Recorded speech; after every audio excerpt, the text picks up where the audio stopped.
प्रस्तुत है प्रेमचंद लिखित कहानी शिकार।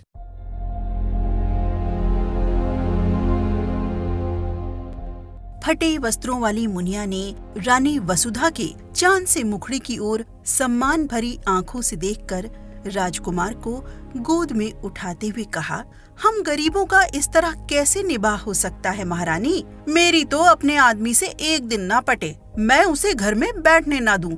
ऐसी ऐसी गालियां सुनाओ कि छठी का दूध याद आ जाए। रानी वसुधा ने गंभीर विनोद के भाव से कहा, क्यों, वो कहेगा नहीं।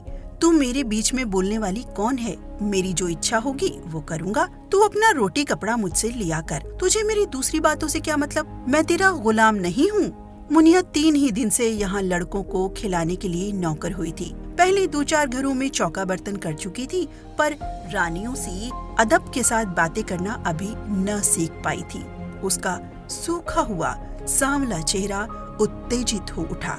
कर्कश स्वर में बोली, जिस दिन ऐसी बातें मुंह से निकालेगा मूछें उखाड़ लूंगी सरकार। मैं आप नहीं खाती, उसे खिला देती हूँ, क्योंकि वो मर्द बच्चा है। पल्लेदारी में उसे बहुत कसाला करना पड़ता है। आप चाहे फटे पहनो, पर उसे फटे पुराने नहीं पहनने देती। जब मैं उसके लिए इतना करती हूँ तो मजाल है कि वो मुझे आंख दिखाए। अपने घर को आदमी इसीलिए तो छाता छोपता है कि उससे बरखा बूंदी में बचाव हो। अगर ये डर लगा रहे कि घर न जाने कब गिर पड़ेगा, तो ऐसे घर में कौन रहेगा? उससे तो ऊख की छा ही कहीं अच्छी। कल न जाने कहाँ बैठा गाता बजाता रहा, 10 बजे रात को घर आया। मैं रात भर उससे बोली ही नहीं, लगा पैरों पड़ने घिघियाने। तब मुझे दया आ गई।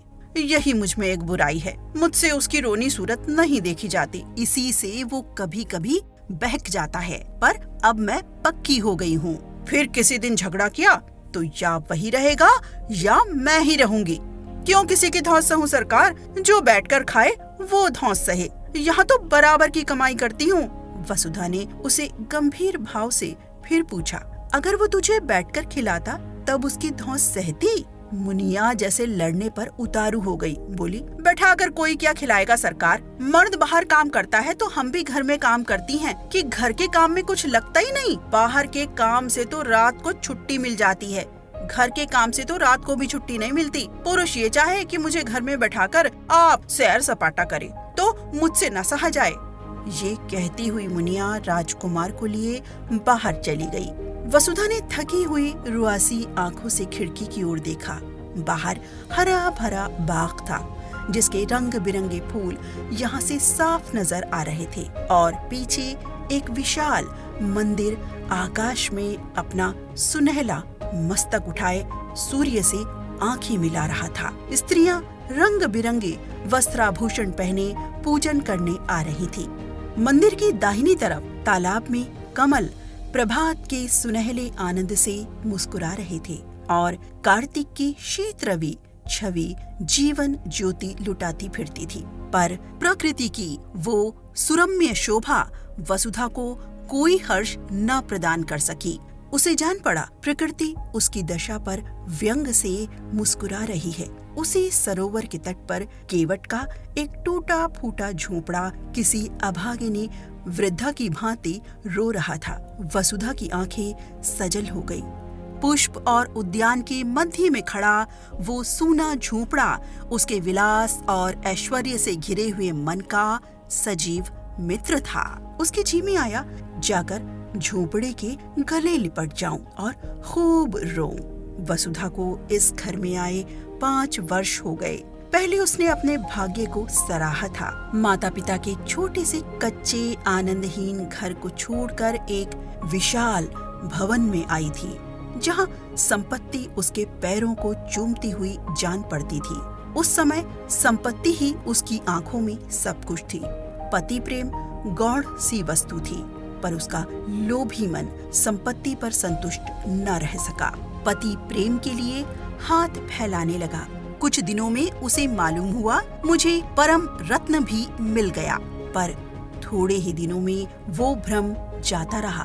कुंवर गजराज सिंह रूपवान थे, उदार थे, बलवान थे, शिक्षित थे, विनोद प्रिय थे और प्रेम का अभिनय भी करना जानते थे। उनके जीवन में प्रेम से कंपित होने वाला तार न था। वसुधा का खिला हुआ यौवन और देवताओं को भी लुभाने वाला रंग रूप केवल विनोद का सामान था।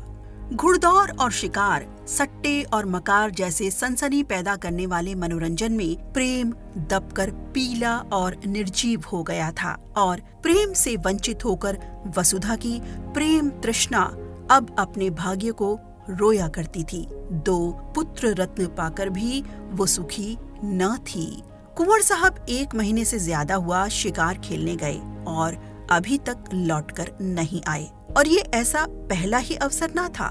हाँ, अब उनकी अवधि बढ़ गई थी। पहले वो 1 सप्ताह में लौट आते थे, फिर 2 सप्ताह का नंबर चला और अब कई बार से 1-1 महीने की खबर लेने लगे। साल में 3-3 महीने शिकार की भेंट हो जाती। शिकार से लौटते तो घुड़दौड़ का राग छिड़ता। कभी मेरठ, कभी पूना, कभी बम्बई, कभी कलकत्ता घर पर ही रहते तो अधिकतर लंपट रईसजादों के साथ गप्पे उड़ाया करते। पति के ये रंग ढंग देखकर वसुधा मन ही मन कुढ़ती और घुलती जाती थी। कुछ दिनों से हल्का हल्का ज्वर भी रहने लगा था। वसुधा बड़ी देर तक बैठी उदास आंखों से ये दृश्य देखती रही। फिर टेलीफोन पर आकर उसने रियासत के मैनेजर से पूछा, कुंवर साहब का कोई पत्र आया? फोन ने जवाब दिया, जी हाँ, अभी खत आया है। कुंवर साहब ने एक बहुत बड़े शेर को मारा है। वसुधा ने जलकर कहा, मैं ये नहीं पूछती आने को कब लिखा है। आने के बारे में तो कुछ नहीं लिखा। यहाँ से उनका पड़ाव कितनी दूर है? यहाँ से 200 मील से कम ना होगा। पीलीभीत के जंगलों में शिकार हो रहा है। मेरे लिए 2 मोटरों का इंतजाम कर दीजिए, मैं आज वहाँ जाना चाहती हूँ। फोन ने कई मिनट बाद जवाब दिया, 1 मोटर तो वो साथ ले गए हैं, 1 हाकिम जिला के बंगले पर भेज दी गई, तीसरी बैंक के मैनेजर की सवारी में, चौथी की मरम्मत हो रही है। वसुधा का चेहरा क्रोध से तमतमा उठा। बोली, किसके हुक्म से बैंक के मैनेजर और हाकिम जिला को मोटरें भेजी गईं? आप दोनों मंगवा लीजिए, मैं आज जरूर जाऊंगी। उन दोनों साहबों के पास हमेशा मोटरें भेजी जाती रही हैं, इसलिए मैंने भेज दी। अब आप हुक्म दे रही हैं तो मंगवा लूंगा। वसुधा ने फोन से आकर सफर का सामान ठीक करना शुरू किया। उसने उसी आवेश में आकर अपना भाग्य निर्णय करने का निश्चय कर लिया था। परित्यक्ता की भांति पड़ी रहकर जीवन को समाप्त न करना चाहती थी। वो जाकर कुंवर साहब से कहेगी, अगर आप समझते हैं कि मैं आपकी संपत्ति की लौंडी बनकर रहूं, तो ये मुझसे ना होगा। आपकी संपत्ति आपको मुबारक हो। मेरा अधिकार आपकी संपत्ति पर नहीं, आपके ऊपर है। अगर आप मुझसे जौ भर हटना चाहते हैं तो मैं आपसे हाथ भर हट जाऊंगी। इस तरह की और कितनी ही विराग भरी बातें उसके मन में बगुलों की भांति उठ रही थी। डॉक्टर साहब ने द्वार पर आकर पुकारा, मैं अंदर आऊं? वसुधा ने नम्रता से कहा, आज क्षमा कीजिए, मैं जरा पीलीभीत जा रही हूँ। डॉक्टर ने आश्चर्य से कहा, आप पीलीभीत जा रही हैं? आपका ज्वर चढ़ जाएगा। इस दशा में तो मैं आपको जाने की सलाह न दूंगा। वसुधा ने विरक्त स्वर में कहा, बढ़ जाएगा, बढ़ जाए, मुझे इसकी चिंता नहीं। वृद्ध डॉक्टर पर्दा उठाकर आ गया और वसुधा के चेहरे की ओर ताकता हुआ बोला, लाइए, मैं टेम्परेचर ले लूं। अगर टेम्परेचर बढ़ा होगा तो मैं आपको हरगिज न जाने दूंगा। टेम्परेचर लेने की जरूरत नहीं, मेरा इरादा पक्का हो गया है। स्वास्थ्य पर ध्यान रखना आपका पहला कर्तव्य है। वसुधा ने मुस्कुराकर कहा, आप निश्चिंत रहिए, मैं इतनी जल्दी मरी नहीं जा रही हूँ। फिर अगर किसी बीमारी की दवा मौत ही हो तो आप क्या करेंगे? डॉक्टर ने 2-1 बार आग्रह किया, फिर विस्मय से सिर हिलाता चला गया। रेलगाड़ी से जाने में आखिरी स्टेशन से 10 कोस तक जंगली सुनसान रास्ता तय करना पड़ता था, इसलिए कुंवर साहब बराबर मोटर पर ही जाते थे। वसुधा ने उसी से जाने का निश्चय किया। 10 बजते बजते दोनों मोटरें आईं। वसुधा ने ड्राइवरों पर गुस्सा उतारा, अब मेरे हुक्म के बगैर कहीं मोटर ले गए तो मोटर का किराया तुम्हारी तलब से काट लूंगी। अच्छी दिल लगी है, घर को रोएं बन की गायें। हमने अपने आराम के लिए मोटरें रखी हैं, किसी की खुशामद करने के लिए नहीं।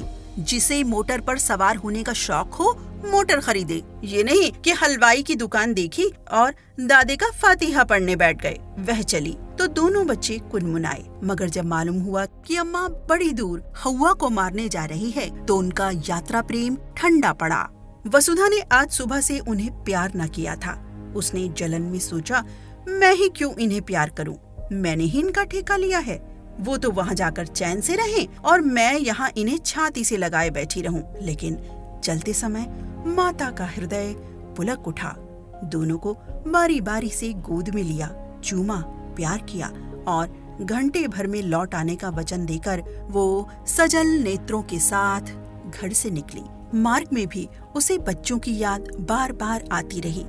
रास्ते में कोई गांव आ जाता और छोटे छोटे बालक मोटर की दौड़ देखने के लिए घरों से निकल आते और सड़क पर खड़े होकर तालियां बजाते हुए मोटर का स्वागत करते। तो वसुधा का जी चाहता इन्हें गोद में उठाकर प्यार कर लूं। मोटर जितने वेग से आगे जा रही थी उतनी ही वेग से उसका मन सामने के वृक्ष समूहों के पीछे की ओर उड़ा जा रहा था। कई बार इच्छा हुई घर लौट चलूं। जब उन्हें मेरी रत्ती भर परवाह नहीं है तो मैं ही क्यों उनकी फिक्र में प्राण दूं? जी चाहे आवे या न आवे। लेकिन एक बार पति से मिलकर उनसे खरी खरी बात करने के प्रलोभन को वो न रोक सकी। सारी देह थककर चूर चूर हो रही थी। ज्वर भी हो आया था। सिर पीड़ा से फटा पड़ता था, पर वो संकल्प से सारी बाधाओं को दबाए आगे बढ़ती जाती थी। यहाँ तक कि जब वो 10 बजे रात को जंगल के उस डाक बंगले में पहुंची तो उसे तन बदन की सुधि न थी। जोर का ज्वर चढ़ा हुआ था। शोर की आवाज सुनते ही कुंवर साहब निकल आए और पूछा, तुम यहाँ कैसे आए जी? कुशल तो है? शोफर ने समीप आकर कहा, रानी साहब आई हैं हुजूर। रास्ते में बुखार हुआ या बेहोश पड़ी हुई हैं। कुंवर साहब ने वहीं खड़े कठोर स्वर में पूछा, तो तुम उन्हें वापस क्यों न ले गए? क्या तुम्हें मालूम नहीं था यहाँ कोई वैद्य हकीम नहीं है? शोफर ने सिर पिटाकर जवाब दिया, हुजूर वो किसी तरह मानती ही ना थी तो मैं क्या करता? कुंवर साहब ने डांटा, चुप रहो जी, बातें ना बनाओ। तुमने समझा होगा शिकार की बहार देखेंगे और पड़े पड़े सोएंगे। तुमने वापस चलने को कहा ही ना होगा। शोफर, वो मुझे डांटती थी हुजूर। तुमने कहा था? मैंने कहा तो नहीं हुजूर। बस तो चुप रहो, मैं तुमको भी पहचानता हूँ। तुम्हें मोटर लेकर इसी वक्त लौटना होगा। और कौन कौन साथ है? शोफर ने दबी हुई आवाज में कहा, एक मोटर पर बिस्तर और कपड़े हैं और एक पर खुद रानी साहब हैं। यानी और कोई साथ नहीं है? हुजूर, मैं तो हुक्म का ताबेदार हूँ। बस चुप रहो। यों झल्लाते हुए कुंवर साहब वसुधा के पास गए और आहिस्ता से पुकारा। जब कोई जवाब न मिला तो उन्होंने धीरे से उसके माथे पर हाथ रखा। सिर गर्म तवा हो रहा था। उस ताप ने मानो उनकी सारी क्रोध ज्वाला को खींच लिया। लपककर बंगले में आए, सोए हुए आदमियों को जगाया, पलंग बिछवाया। अचेत वसुधा को गोद में उठाकर कमरे में लाए और पलंग पर लेटा दिया। फिर उसके सिरहाने खड़े होकर उसे व्यथित नेत्रों से देखने लगे। उस धूल से भरे मुखमंडल और बिखरे हुए रज रंजित केशों में आज उन्होंने आग्रहमय प्रेम की झलक देखी। अब तक उन्होंने वसुधा को विलासिनी के रूप में देखा था, जिसे उनके प्रेम की परवाह न थी, जो अपने बनाव सिंगार ही में मग्न थी। आज धूल के पाउडर और पोमेड में वो उसके नारित्व का दर्शन कर रहे थे। उसमें कितना आग्रह था, कितनी लालसा थी। अपनी उड़ान के आनंद में डूबी हुई अब वो पिंजरे के द्वार पर आकर पंख फड़फड़ा रही थी। पिंजरे का द्वार खुलकर क्या उसका स्वागत न करेगा? रसोइये ने पूछा। क्या सरकार अकेले आई हैं? कुंवर साहब ने कोमल कंठ से कहा, हाँ जी, और क्या, इतने आदमी हैं, किसी को साथ न लिया। आराम से रेलगाड़ी से आ सकती थी, यहाँ से मोटर भेज दी जाती। मन ही तो है, कितने जोर का बुखार है कि हाथ नहीं रखा जाता। जरा सा पानी गर्म करो और देखो कुछ खाने को बना लो। रसोइये ने सोचा, ठकुर सुहाती की 100 कोस की दौड़ बहुत होती है सरकार। सारा दिन बैठे बैठे बीत गया। कुंवर साहब ने वसुधा के सिर के नीचे तकिया सीधा करके कहा, कचूमर तो हम लोगों का निकल जाता है, 2 दिन तक कमर सीधी नहीं होती, फिर इनकी क्या बात है, ऐसी बेहुदा सड़क दुनिया में ना होगी। ये कहते हुए उन्होंने एक शीशी से तेल निकाला और वसुधा के सिर में मलने लगे। वसुधा का ज्वर 21 दिन तक न उतरा। घर के डॉक्टर आए, दोनों बालक, मुनिया, नौकर, चाकर सभी आ गए।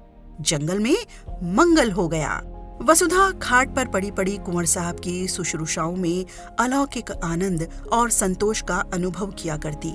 वो दोपहर दिन चढ़े तक सोने के आदी थी।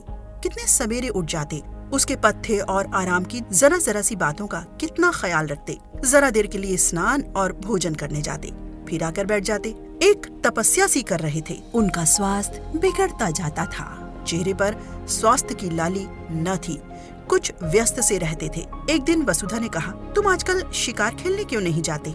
मैं तो शिकार खेलने ही आई थी, मगर न जाने किस बुरी साइड से चली कि तुम्हें इतनी तपस्या करनी पड़ गई। अब मैं बिल्कुल अच्छी हूँ। जरा आईने में अपनी सूरत तो देखो। कुंवर साहब को इतने दिनों तक शिकार का कभी ध्यान ही न आया था। इसकी चर्चा ही न होती थी। शिकारियों का आना जाना, मिलना जुलना बंद था। एक बार साथ के एक शिकारी ने किसी शेर का जिक्र किया था। कुंवर साहब ने उसकी ओर कुछ ऐसी कड़वी आंखों से देखा कि वो सूख सा गया। वसुधा के पास बैठने, उससे कुछ बातें करके उसका मन बहलाने, दवा और पथ्य बनाने में ही उन्हें आनंद मिलता था। उनका भोग विलास जीवन के इस कठोर व्रत में जैसे बुझ गया। वसुधा की एक हथेली पर उंगलियों से रेखा खींचने में मग्न थे। शिकार की बात किसी और के मुंह से सुनी होती तो फिर उसी आगन्य नेत्रों से देखते। वसुधा के मुंह से ये चर्चा सुनकर उन्हें दुख हुआ। वो उन्हें इतना शिकार का आसक्त समझती है। अमर्ष भरे स्वर में बोले, हाँ, शिकार खेलने का इससे अच्छा और कौन अवसर मिलेगा? वसुधा ने आग्रह किया कि मैं तो अब अच्छी हूँ, सच। देखो आईने की ओर दिखाकर, मेरे चेहरे पर ये पीलापन नहीं रहा। तुम अलबत्ता बीमार से हो जाते हो। जरा मन बहल जाएगा। बीमार के पास बैठने से आदमी सचमुच बीमार हो जाता है। वसुधा ने साधारण सी बात कही थी, पर कुंवर साहब के हृदय पर वो चिंगारी के समान लगी। इधर वो अपने शिकार के खप्त पर कई बार पछता चुके थे। अगर वो शिकार के पीछे यौं ना पड़ते तो वसुधा यहाँ क्यों आती और क्यों बीमार पड़ती? उन्हें मन ही मन इसका बड़ा दुख था। इस वक्त कुछ न बोले, शायद कुछ बोला ही न गया। फिर वसुधा की हथेली पर रेखाएं बनाने लगे। वसुधा ने उसी सरल भाव से कहा, आपकी तुमने क्या क्या तोहफे जमा किए? जरा मंगाओ, देखूं। उनमें से जो अच्छा होगा उसे मैं ले लूंगी। अब की मैं भी तुम्हारे साथ शिकार खेलने चलूंगी। बोलो, मुझे ले चलोगे ना? मैं मानूंगी नहीं, बहाने मत करने लगना। अपने शिकारी तोहफे दिखाने का कुंवर साहब को मरज था। सैकड़ों ही खालें जमा कर रखी थी। उनके कई कमरों में फर्श, गद्दे, कोच, कुर्सियां, मोढ़े सब खालों ही के थे। ओढ़ना और बिछौना भी खालों ही का था। बाघंबरों के कई सूट बनवा रखे थे। शिकार में वही सूट पहनते थे। अब की भी बहुत से सींग, सिर, पंजे, खाले जमा कर रखी थी। वसुधा का इन चीजों से अवश्य मनोरंजन होगा। ये न समझे कि वसुधा ने सिंह द्वार से प्रवेश ना पाकर चोर दरवाजे से घुसने का प्रयत्न किया है। जाकर वो चीजें उठवा लाएं, लेकिन आदमियों को पर्दे की आड़ में खड़ा करके पहले अकेले ही उसके पास गए। डरते थे कहीं मेरी उत्सुकता वसुधा को बुरी न लगे। वसुधा ने उत्सुक होकर पूछा, चीजें नहीं लाए? लाया हूँ, मगर कहीं डॉक्टर साहब ना हो। डॉक्टर ने पढ़ने लिखने को मना किया था। तोहफे लाए गए। कुंवर साहब एक एक चीज निकालकर दिखाने लगे। वसुधा के चेहरे पर हर्ष की ऐसी लाली हफ्तों से न दिखी थी, जैसे कोई बालक तमाशा देखकर मगन हो रहा हो। बीमारी के बाद हम बच्चों की तरह जिद्दी, उतने ही आतुर, उतने ही सरल हो जाते हैं। जिन किताबों में भी मन न लगा हो वो बीमारी के बाद पढ़ी जाती हैं। वसुधा जैसे उल्लास की गोद में खेलने लगी। चीतों की खालें थी, बाघों की, मृगों की, शेरों की। वसुधा हर एक खाल नई उमंग से देखती, जैसे बाइस्कोप के एक चित्र के बाद दूसरा चित्र आ रहा हो। कुंवर साहब एक एक तोहफे का इतिहास सुनाने लगे। ये जानवर कैसे मारा गया, उसके मारने में क्या क्या बाधाएं पड़ी, क्या क्या उपाय करने पड़े, पहले कहाँ गोली लगी आदि। वसुधा हर एक की कथा आंखें फाड़ फाड़ कर सुन रही थी। इतना सजीव, स्फूर्तिमय आनंद उसे आज तक किसी कविता, संगीत या आमोद में भी न मिला था। सबसे सुंदर एक सिंह की खाल थी, वही उसने छांटी। कुंवर साहब की ये सबसे बहुमूल्य वस्तु थी। उसे अपने कमरे में लटकाने को रखे हुए थे। बोले, तुम बाघंबरों में से कोई ले लो, ये तो कोई अच्छी चीज नहीं। वसुधा ने खाल को अपनी ओर खींच कर कहा, रहने दीजिए अपनी सलाह, मैं खराब ही लूंगी। कुंवर साहब ने जैसे अपने आंखों से आंसू पोंछकर कहा, तुम वही ले लो, मैं तो तुम्हारे ख्याल से कह रहा था, मैं फिर वैसा ही मार लूंगा। तो तुम मुझे चकमा क्यों देते थे? चकमा कौन देता था? अच्छा, खाओ मेरे सिर की कसम कि ये सबसे सुंदर खाल नहीं है। कुंवर साहब ने हार की हंसी हंसकर कहा, कसम क्यों खाएं इस एक खाल के लिए? ऐसी ऐसी 1 लाख खालें हों तो तुम्हारे ऊपर न्योछावर कर दूं। जब शिकारी सब खालें लेकर चला गया तो कुंवर साहब ने कहा, मैं इस खाल पर काले ऊन से अपना समर्पण लिखूंगा। वसुधा ने थकान से पलंग पर लेटते हुए कहा, अब मैं भी शिकार खेलने चलूंगी। फिर वो सोचने लगी कि वो भी कोई शेर मारेगी और उसकी खाल पतिदेव को भेंट करेगी। उस पर लाल ऊन से लिखा जाएगा, प्रियतम। जिस ज्योति के मंद पड़ जाने से हर एक व्यापार, हर एक व्यंजन पर अंधकार छा गया था, वो ज्योति अब प्रदीप्त होने लगी थी। शिकारों का वृत्तांत सुनने की वसुधा को चाट सी पड़ गई। कुंवर साहब को कई बार अपने अनुभव सुनाने पड़े। उसका सुनने से जी ही न भरता था। अब तक कुंवर साहब का संसार अलग था, जिसके सुख दुख, हानि, लाभ, आशा निराशा से वसुधा को कोई सरोकार न था। वसुधा को इस संसार के व्यापार से कोई रुचि न थी, बल्कि अरुचि थी। कुंवर साहब इस पृथक संसार की बातें उससे छिपाते थे, पर अब वसुधा उनके इस संसार में एक उज्जवल प्रकाश, एक वरदानों वाली देवी के समान अवतरित हो गई थी। एक दिन वसुधा ने आग्रह किया, मुझे बंदूक चलाना सिखा दो। डॉक्टर साहब की अनुमति मिलने में विलंब न हुआ। वसुधा स्वस्थ हो गई थी। कुंवर साहब ने शुभ मुहूर्त में उसे दीक्षा दी। उस दिन से जब देखो वृक्षों की छांव में खड़ी निशाने का अभ्यास कर रही है और कुंवर साहब खड़े उसकी परीक्षा ले रहे हैं। जिस दिन उसने पहली चिड़िया मारी, कुंवर साहब हर्ष से उछल पड़े। नौकरों को इनाम दिए, ब्राह्मणों को दान दिया गया। इस आनंद की शुभ स्मृति में उस पक्षी की ममी बनाकर रखी गई। वसुधा के जीवन में अब एक नया उत्साह, एक नया उल्लास, एक नई आशा थी। पहले की भांति उसका वंचित हृदय अशुभ कल्पनाओं से त्रस्त न था। अब उसमें विश्वास था, बल था, अनुराग था। कई दिनों के बाद वसुधा की साधना पूरी हुई। कुंवर साहब उसे साथ लेकर शिकार खेलने पर राजी हुए और शिकार था शेर का, और शेर भी वो जिसने इधर 1 महीने से आसपास के गांवों में तहलका मचा दिया था।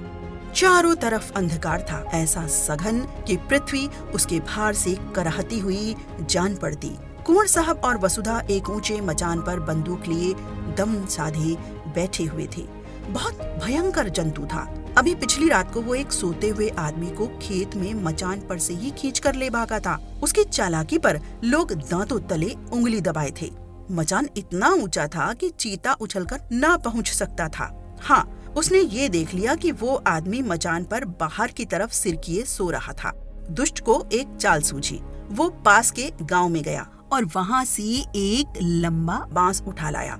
बांस के एक सिरे को उसने दांतों से कुचला और जब उसकी कैंची सी बन गई तो उसे न जाने अगले पंजों या दांतों से उठाकर सोने वाले आदमी के बालों में फिराने लगा। वो जानता था बाल बांस के रेशों में फंस जाएंगे। एक झटके में वो अभागा आदमी नीचे आ रहा। इसी मानस भक्षी चीते की घात में दोनों शिकारी बैठे हुए थे। नीचे कुछ दूर पर भैंसा बांध दिया गया था और शेर के आने की राह देखी जा रही थी। कुंवर साहब शांत थे, पर वसुधा की छाती धड़क रही थी।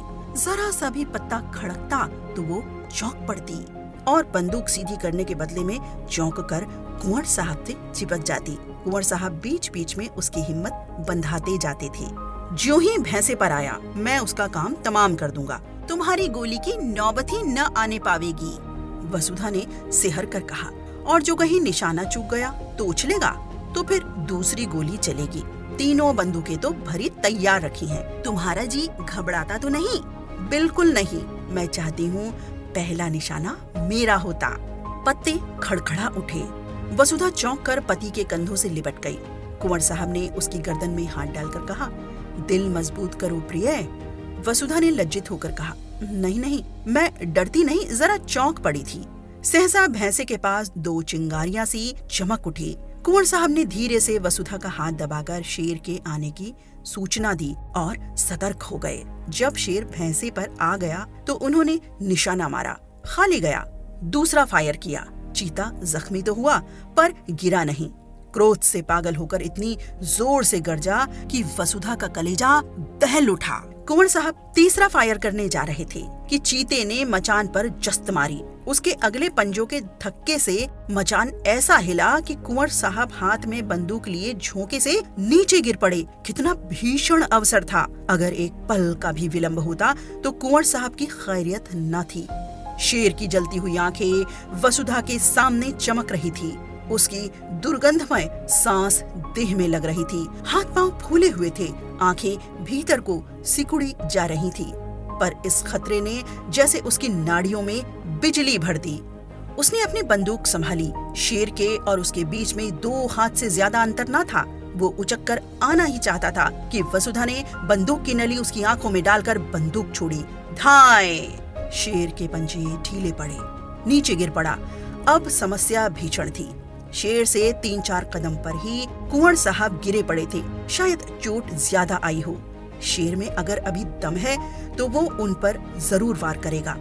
वसुधा के प्राण आंखों में थे और बल कलाइयों में। इस वक्त कोई उसकी देह में भाला भी चुभो देता तो उसे खबर न होती। वो अपने होश में न थी। उसकी मूर्छा ही चेतना का काम कर रही थी। उसने बिजली की बत्ती जलाई।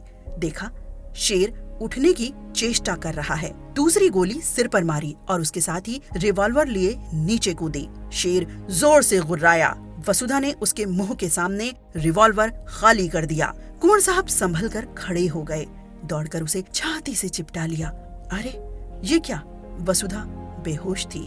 भय उसके प्राणों को मुट्ठी में लिए उसकी आत्मरक्षा कर रहा था। भय के शांत होते ही मूर्छा आ गई। 3 घंटों के बाद वसुधा की मूर्छा टूटी। उसकी चेतना अब भी उन्हीं भयप्रद परिस्थितियों में विचर रही थी। उसने धीरे से डरते डरते आंखें खोली। कुंवर साहब ने पूछा, कैसा जी है प्रिय? वसुधा ने उनकी रक्षा के लिए दोनों हाथों का घेरा बनाते हुए कहा, वहाँ से हट जाओ, ऐसा ना हो झपट पड़े। कुंवर साहब ने हंसकर कहा, शेर कब का ठंडा हो गया, वो बरामदे में पड़ा है। ऐसे डील डॉल का और इतना भयंकर सिंह मैंने नहीं देखा। वसुधा, तुम्हें चोट तो नहीं आई? कुंवर, बिल्कुल नहीं। तुम कूद क्यों पड़ी? पैरों में बड़ी चोट आई होगी। तुम जीती, कैसे बची? ये आश्चर्य है। मैं तो इतनी ऊंचाई से कभी न कूद सकता। वसुधा ने चकित होकर कहा, मैं कहाँ कूदी? शेर मचान पर आया, इतना याद है। उसके बाद क्या हुआ मुझे कुछ याद नहीं। कुंवर को भी विस्मय हुआ। वाह, तुमने उस पर 2 गोलियां चलाई। जब वो नीचे गिरा तो तुम भी कूद पड़ी और उसके मुंह में रिवॉल्वर की नली ठूंस दी। बस वही ठंडा हो गया। बड़ा बेहया जानवर था। अगर तुम चूक जाती तो वो नीचे आते ही मुझ पर जरूर चोट करता। मेरे पास तो छुरी भी न थी। बंदूक हाथ से छूटकर दूसरी तरफ गिर गई थी। अंधेरे में कुछ सुझाई न देता था। तुम्हारे ही प्रभाव से इस वक्त मैं यहाँ खड़ा हूँ। तुमने मुझे प्राण दान दिया। दूसरे दिन प्रातःकाल यहाँ से कूच हुआ। जो घर वसुधा को फाड़े खाता था, उसमें आज जाकर ऐसा आनंद आया जैसे किसी बिछुड़े मित्र से मिली हो। हर एक वस्तु उसका स्वागत करती हुई मालूम होती थी। जिन नौकरों से वो महीनों से सीधे मुंह न बोली थी, उनसे वो आज हंस हंस कर कुशल पूछती और गले मिलती थी, जैसे अपनी पिछली रुखाइयों की पटौती कर रही हो। संध्या का सूर्य आकाश के स्वर्ण सागर में अपनी नौका खेता हुआ चला जा रहा था। वसुधा खिड़की के सामने कुर्सी पर बैठकर सामने का दृश्य देखने लगी। उस दृश्य में आज जीवन था, विकास था, उन्माद था। केवट का वो सूना झोपड़ा भी आज कितना सुहावना लग रहा था। प्रकृति में मोहिनी भरी हुई थी। मंदिर के सामने मुनिया राजकुमारों को खिला रही थी। वसुधा के मन में आज कुलदेव के प्रति श्रद्धा जागृत हुई, जो बरसों से पड़ी सो रही थी। उसने पूजा के सामान मंगवाए और पूजा करने चली। आनंद से भरे भंडार से अब वो कुछ दान भी कर सकती थी। जलते हुए हृदय से ज्वाला के सिवा और क्या निकलती। उसी वक्त कुंवर साहब आकर बोले, अच्छा पूजा करने जा रही हो? मैं भी वहीं जा रहा था। मैंने एक मनौती मान रखी है। वसुधा ने मुस्कुराती हुई आंखों से पूछा, कैसी मनौती है? कुंवर साहब ने हंसकर कहा, ये ना बताऊंगा।